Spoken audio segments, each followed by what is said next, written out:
Bonjour les 1GA, donc aujourd'hui on se retrouve pour refaire le point sur l'introduction autour du roman Les Fragmentés de Neil Shusterman. On avait travaillé, si vous vous rappelez, sur les couvertures. Vous aviez émis des hypothèses sur les couvertures de 3 éditions différentes. On va faire un petit point de reprise autour de ces 3 couvertures. Et ensuite, avec vous, je vous propose donc une étude des quatrièmes de couverture de ces 3 éditions. Et ensuite, je vous demanderai un petit travail d'écriture à réaliser. Voilà, alors on commence tout de suite. Donc les fragmentés de Neil Shusterman, on avait travaillé donc sur la première couverture, donc ici. Vous aviez évoqué les suppositions suivantes, les hypothèses suivantes. A priori, ce serait une histoire qui se passe éventuellement dans une prison, dans des vestiaires, dans un bagne. Les fragmentés feraient référence à des prisonniers ou bien à des fragments de pierre liés donc aux travaux forcés. Vous aviez aussi trouvé une symbolique autour des couleurs, le rouge pour le sang, le blanc pour la paix. Alors là, pour le coup, c'est le blanc du sol, donc pourquoi la paix à ce niveau-là, mais bon, on pourra en reparler plus tard. Et le noir, donc, qui pourrait faire référence au désespoir, à une situation négative ou une vision du monde négative. On a la présence d'un casque, le casque rouge. Est-ce que ce casque fait référence à un accident? En tout cas, c'est la question qu'on s'était posée. Ensuite, couverture numéro 2. Vous m'aviez proposé qu'il s'agissait d'une histoire de prison pour adolescents avec un policier potentiel. Donc, vous supposiez qu'au centre, on avait donc un policier et donc les 2 personnes concernées sur les côtés, donc les 2 adolescents en prison. Ensuite, vous aviez émis l'hypothèse donc d'adolescents qui seraient la cible, enfin en tout cas une cible d'un danger, etc. dans ce roman. Il y a eu aussi l'hypothèse de la Seconde Guerre mondiale. Est-ce que ça va se passer pendant la Seconde Guerre mondiale? Au vu de la façon dont les adolescents sont habillés, on pourrait en douter quand même. Et enfin, les fragmentés feraient référence à des personnages dispersés, éventuellement séparés les uns des autres ou brisés mentalement, du coup fragmentés, comme des gens qui pourraient subir des syndromes, enfin des chocs post-traumatiques ou des traumatismes quels qu'ils soient. Ensuite, couverture numéro 3. Vous m'avez soumis l'idée qu'on était face à un thriller ou un thriller. Est-ce qu'il n'y aurait pas une histoire de meurtre dans ce roman, une enquête policière menée, puisqu'on a une référence aux empreintes sur la couverture, et puis le doigt qui se trouve ici. Est-ce qu'on ne parlerait pas d'avancées scientifiques avec de la biométrie, la reconnaissance par les empreintes digitales? Est-ce que ce ne serait pas une histoire qui se passe dans un avenir plus ou moins proche? Est-ce qu'il ne serait pas question aussi d'une secte? Voilà. Donc toutes ces suppositions, moi je les valide, on va dire, puisque ce sont des hypothèses. Et on va voir si ces hypothèses vont être confirmées par l'étude des quatrièmes de couverture, qu'on va voir juste après. Et ensuite, je vous demanderai donc de réaliser un travail d'écriture pour évoquer donc le synopsis de l'histoire selon ce que vous avez donc compris. Alors, donc, la première quatrième de couverture. Alors, je vous lis rapidement le texte.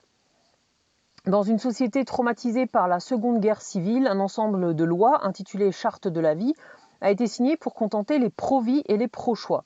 Celle-ci stipule qu'il est interdit d'attenter à la vie d'un enfant du moment de sa conception jusqu'au jour de son 13e anniversaire. Passé cette date, tout parent peut décider de résilier son enfant en ayant recours à la fragmentation, processus qui permet de renoncer à son enfant rétroactivement. Une seule exigence, réutiliser 99% des organes du fragmenté pour qu'il continue à vivre à travers d'autres. Alors, on a l'évocation d'une guerre civile. Alors, je vous rappelle, et je vous remettrai les définitions avec l'astérisque un peu plus tard. Une guerre civile, c'est bien entendu non pas une guerre qui va se passer entre 2 pays différents, mais une guerre qui se passe au sein d'un même pays, donc entre des habitants. On évoque également le problème, donc, on a le pays n'est pas forcément déterminé dans ce quatrième de couverture, dans ce résumé, mais on peut toujours supposer qu'il s'agit donc des USA, mais des USA fictifs. Ensuite, on retient des mots-clés tels que charte de la vie, les pro-vie et les pro-choix. Alors j'ai mis que ça faisait référence à une thématique actuelle. Donc, essayez de réfléchir quelques secondes à cette thématique quand on parle des gens qui sont pro-vie, pro-choix, parce que je vais vous donner la réponse dans quelques secondes. Donc, en fait, aux États-Unis, on a encore une polémique qui existe, à savoir, est-ce qu'on autorise l'avortement ou pas? Donc, est-ce qu'on est pour la vie, c'est-à-dire contre l'avortement, ou pour le choix d'élever un enfant, d'avoir un enfant ou pas? Voilà, donc là, il y a un écho à une thématique actuelle des États-Unis, c'est-à-dire l'avortement. Ensuite, on vous explique ce qu'est la fragmentation. On parle de résilier son enfant, de renoncer à son enfant rétroactivement, hein, c'est-à-dire donc il y a une rétroactivement, c'est-à-dire je me suis engagée, mais en même temps là je renonce à mon engagement, même si l'enfant est déjà vivant. Ensuite, évocation des organes du fragmenté. Donc on est encore sur une autre thématique actuelle des États-Unis et même ailleurs. Donc cette thématique actuelle, quand on parle d'organes, bien évidemment, on va parler des dons d'organes. Donc il y a des gens qui sont pour, il y a des gens qui sont contre. Ici, on est dans une situation qui est un petit peu entre guillemets borderline, puisque c'est du prélèvement d'organes, pas forcément volontaire de la part de la personne, parce que généralement on se porte volontaire pour qu'on prélève nos organes à notre décès. Voilà. Ensuite, on a d'autres thèmes qui sont évoqués dans cette 4e de couverture, à savoir le droit à la vie, le libre arbitre et les avancées de la science. Donc on ne va pas développer tout de suite ces thématiques, mais gardez-les en tête. Vous voyez qu'on a des sujets de discussion, des thématiques évoquées dans ce texte, enfin dans ce roman, qui peuvent être intéressantes. Je termine avec la tonalité. On vous parle d'un thriller. Donc vous connaissez un petit peu, notamment à travers les films, ce qu'est un thriller généralement. Alors là, je vous donne quand même la définition. Un thriller, on va avoir un film, et ici pour le coup une histoire avec des rebondissements, du suspense, et on va tenir en haleine le lecteur. Voilà, donc ce qui augure d'une lecture assez passionnante. Alors, à ce moment-là, passons maintenant à la 2e, 4e de couverture. Donc je vous lis encore une fois le résumé, ensuite on repère les idées principales. Donc dans une société traumatisée par la Seconde Guerre civile, la charte de la vie vient d'être signée. Elle stipule que l'on peut fragmenter un adolescent âgé de 13 à 18 ans. La fragmentation consiste à résilier un enfant rétroactivement sans mettre fin à sa vie. Connor, Risa se retrouvent tous les trois sur la liste fatale. Leur seul échappatoire, fuir, se cacher, survivre, alors qu'ils sont traqués par les Frags, la police des fragmentés. Thriller d'anticipation original et rythmé, ce roman initiatique de Neil Shusterman propose une réflexion intelligente sur l'indépendance et la quête de soi. Donc, on retrouve des mots-clés qui sont donc Seconde Guerre civile, la charte de la vie, résilier rétroactivement et fragmenté, donc comme on a vu dans la première 4e de couverture. Ensuite, on voit qu'on nous introduit des personnages, à savoir Connor, Risa et Lev, qu'on peut facilement reconnaître comme étant les personnages principaux de cette histoire. Et les Frags qui sont mentionnés, c'est-à-dire la police des fragmentés, se positionnent alors en tant qu'adversaires. Ensuite, on trouve d'autres thèmes qu'on n'avait pas vus précédemment. On nous parle de roman initiatique, dont je vous donnerai encore une fois la définition un petit peu plus tard. Une réflexion sur l'indépendance et la quête de soi. Donc vous voyez que ce résumé nous apporte des éléments supplémentaires encore par rapport au premier résumé. Et enfin, donc, on retrouve une tonalité commune au premier résumé. On vous parle d'un thriller d'anticipation. Donc là, on avait juste un thriller. Là, on parle de thriller d'anticipation. On en reparlera un peu plus tard.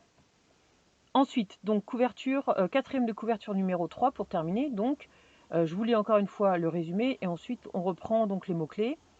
Donc, qui peut décider du prix de votre vie ? Dans une société traumatisée par la Seconde Guerre civile, une loi autorisant la fragmentation a été votée. Celle-ci stipule qu'il est interdit d'attenter à la vie d'un enfant de sa conception jusqu'à son 13e anniversaire. Passé cette date, tout parent peut décider de résilier son enfant en ayant recours à la fragmentation, processus qui permet de renoncer à son enfant rétroactivement. Une seule exigence, réutiliser 99% des organes du fragmenté pour qu'il continue à vivre à travers d'autres. Connor, Risa et Lev ne se connaissent pas. Un monde les sépare. Adolescents à la dérive, pupilles de la nation ou objets d'un sacrifice religieux, chacun se retrouve pourtant sur la liste fatale. Leur seul échappatoire, fuir, se cacher et essayer de survivre.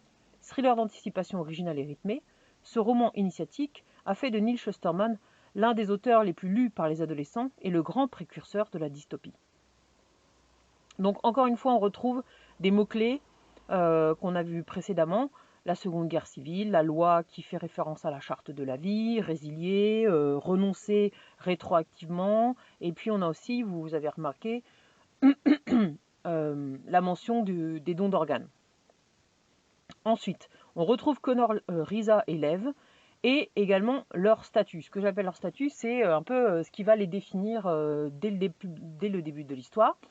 À savoir, et comme vous avez pu le remarquer, Connor est considéré comme étant un adolescent à la dérive.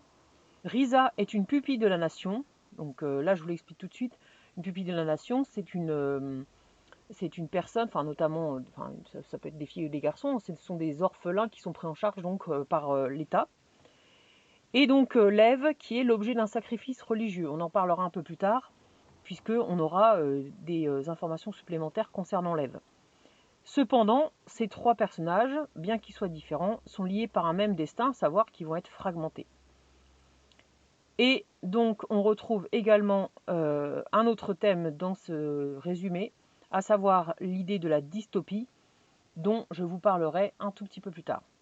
Voilà, donc c'est terminé pour cette présentation. Maintenant, j'aimerais bien que vous me rédigiez donc une sorte de résumé de cette histoire par rapport à tous les éléments qu'on a pu avoir. Et quelles sont aussi vos attentes. De toute façon, je vous redonnerai les consignes un peu plus tard. Donc, quelle est la situation de base et quelles sont les attentes qui sont liées à ces personnages qu'on vient de rencontrer. Voilà. Donc, je vous retrouve dans les consignes et j'attends de vous de réaliser le travail. À bientôt.